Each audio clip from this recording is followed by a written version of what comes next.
This video is all about the object passing, and in this video I'm going to tell you how to use object passing mechanism in a number program. And we begin with the even odd, the program where we have to check a number is even or odd, but the concept we'll be using here will be object passing, alright, through a function. Now we have got a class here, and I name it as number, and here you can see a data member NO is here, and this number will be checked whether it is even or odd. Now we have a function here, void, to initialize this. So init, the name I have taken here, so v is the value which will be assigned to NO, so v is here. Alright, now after this we have to check whether the number is even or odd. So here I write void check chk, alright, evod for even and odd, and here I pass a number. Okay,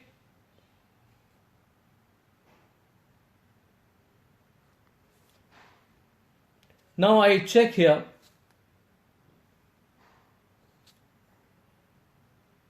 if x mod 2 equal to 0, then I write here system.out.println, and I write x is what, even.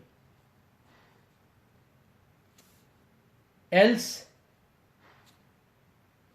system.out.println x is odd. Alright, and we close it here, and then we close the check evod function, right? This is the first version of a function here. Now I write here void chk underscore ev underscore od, and this time I take no argument. So here I simply write, I open the curly brace here. Now here I write if. Now this time I will check the data member which is given at the top. I have to check this is even or odd. So I have here if NO mod 2 equals to 0, then curly brace open, and I have here system.out.println, alright, and here I write NO is even, else I write here system.out.println NO is odd. Alright, so you can see the difference here, that here I have taken this argument x integer type, so I was just checking that, and in this case I am checking the data member NO, so I have written NO over here. Alright, now I go for object passing, and you can see that I have got the same names for the function. So function overloading has been used over here. Here one integer type argument, and in this function no arguments are there. Now I got third function here, chk underscore ev underscore od, and I pass the object. Now object, when we pass, say ob is the object, then we have to specify which class object. So here which class we have defined? We have defined the class number. So I will write the object of the number class. So I will first write the class name. Okay, and now see the difference. OB will contain what? It will contain data member. Which data member? NO, which is given at the top, because every object which will be created from this class number will definitely be having this NO data member. So here I have to write NO mod 2 equal to 0. But NO, which NO? Is this the data member NO or the objects NO? So here I have passed the object, so it will be objects NO. So I'll write ob dot NO, right? So here you can write system dot out dot print ln, and I will write ob.no is what? Even. Okay, and we close it here.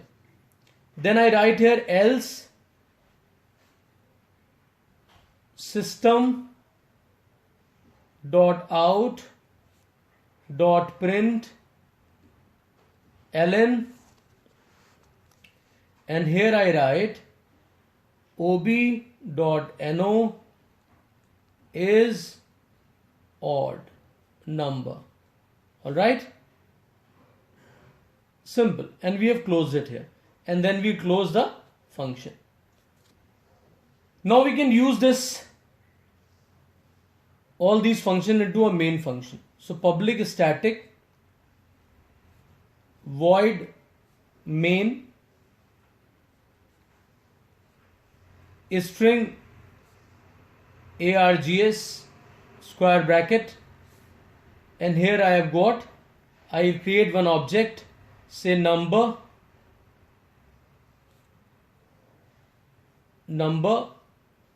obj equals to new number. One object is created. Then I will give this object's no some value, so obj.init, and I will pass the number 15. Okay, after that I create another object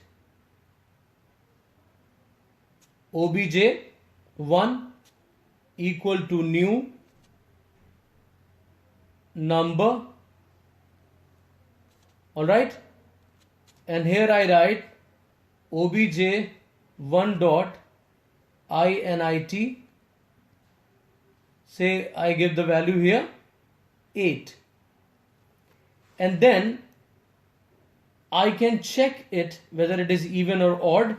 So if I want to use this function where the object has been passed, so what can I write? I can write here obj1 dot